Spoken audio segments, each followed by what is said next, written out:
Hey girl, hey, welcome to my channel. Welcome back to my channel. It's your girl Leek, and thank you for stopping by. Today's video is a good one. So it's about how I became an EMT, and I want to share that story with you guys just in case you guys wanted to do it. I just want you guys to take this video with a grain of salt because there's so many ways that you can become an EMT. My way is not the only way. So let's get into the video.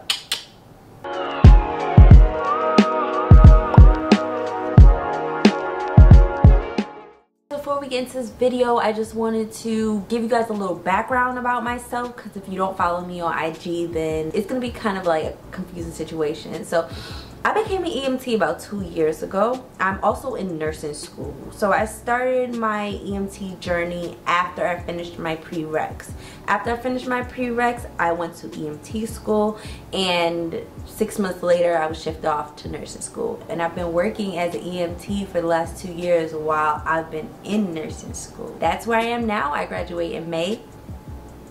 I am an EMT basic. That is the lowest level of EMT that you can be. There's EMT basic, intermediate, and then paramedic. So they are not the same thing, just in case you guys were wondering. For me, I became an EMT because I used to work as a resident assistant. So a resident assistant is similar to CNA, except I am not certified. I get my training on the job, and during that time that I was working there, it didn't like fulfill me the way I thought it was. I know I wanted to help people, but I would see EMTs and firefighters going in and out of our facility a lot. It's something that I wanted to do. At this point, I was already going through my process of my nursing prerequisites, and I just wasn't feeling fulfilled at that job, and I just thought that another thing that I could do while I'm in nursing school or waiting to get into nursing school was be an EMT. And it just so happens when I applied to nursing school, I got waitlisted, so I had to wait a year before my program actually started. I was like, wow, what am I gonna do for a year? At this time I was working, and that was it, and I decided that I'm gonna become an EMT. So fast forward a little bit, I went to the office, I got all the information that I needed, and this is what the lady told me that I needed, or what qualified me to start my EMT course. One was a high school or GED. I needed to do a background check via SLED. I had to take a test called the word key exam, which is kind of like your T's if you're in nursing school. It basically tests your math skills and your reading skills. I passed that, and I started my EMT course. The EMT course runs for about less than $2,000. I want to say it was about $1,500. So I had a scholarship for my EMT program because my class was paid for by the fire department, because it was a lot of firefighters going through my class. My class was actually 6 months long. There's longer classes and there's shorter classes. No matter what, as an EMT basic, you have to have 208 hours in your course, and I've seen courses that were speedy, like 5 weeks, and you're running through them like every day. You're going to class for long hours, or I've seen them 1 year long. So the good thing that I liked about my course was that it was tailored towards the working professional, because my class was about once or twice a week, and we did it at nighttime from like 6 to 9 o'clock, and it was never on the same day. We had a list or a schedule of our program from day one all the way to the last day. You know, so I was able to work 40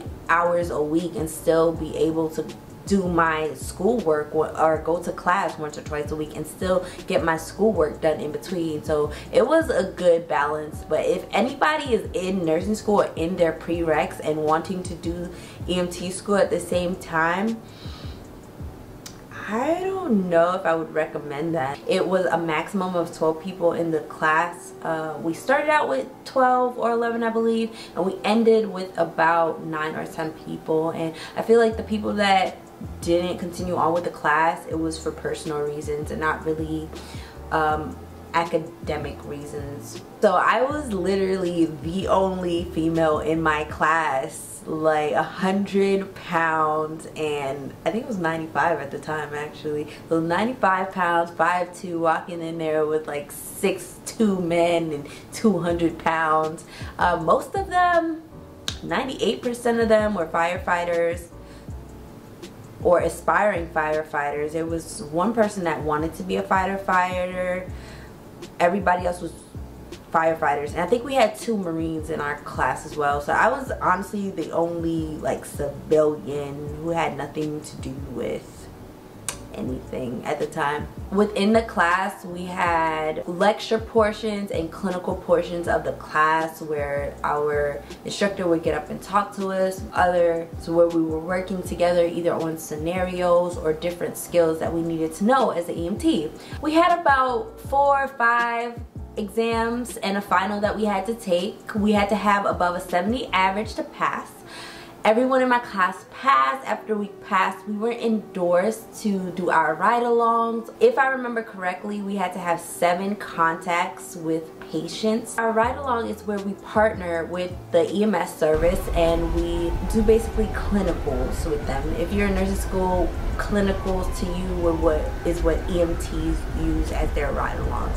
And we do 7 patient contacts or a certain amount of hours, and that fulfills that grade for the class. So we have the ride-alongs, and then we had the exam scores, and boom.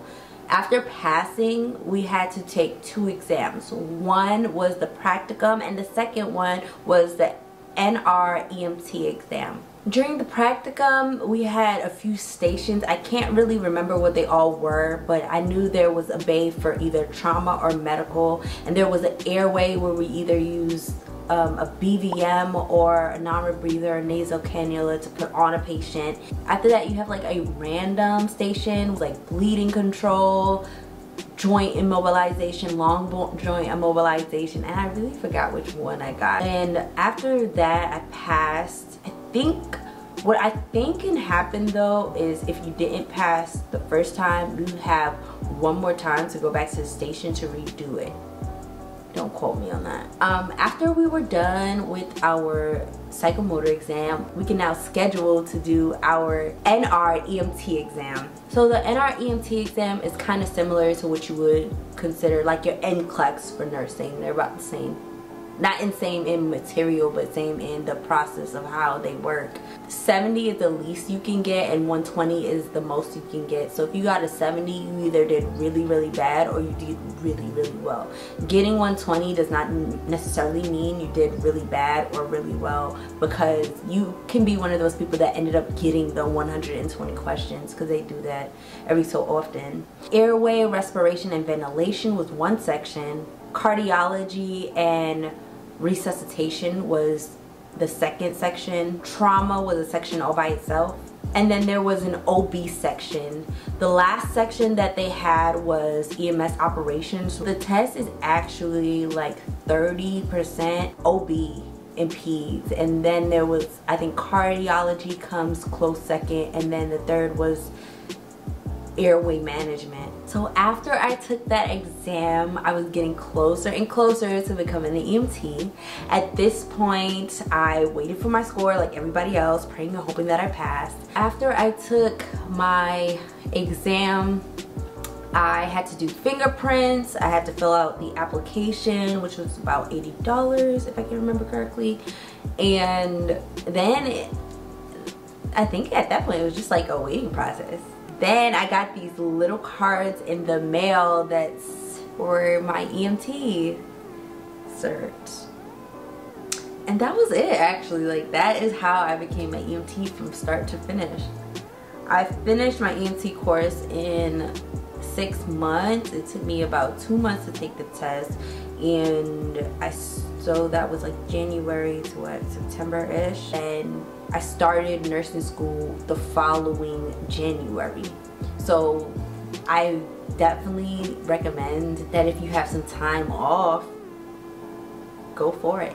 So like I said, I've been an EMT for about 2 years now. I love it. I love what I do.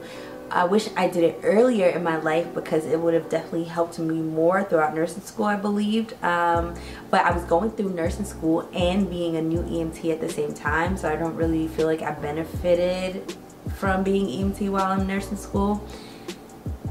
But I definitely love being an EMT while in nursing school. And the thing about being an EMT is that you can have so much overtime. It's crazy. Like, the jobs that I've had before this, they like always cut me off at like 40 hours. Like, no, you can only have 40 hours. But there's such a need for EMTs that overtime is just like actually mandatory at some places. But yeah, that is how I became an EMT. I hope this helped you out, and I hope to see you guys in the next video. Follow me at aleek and leak out.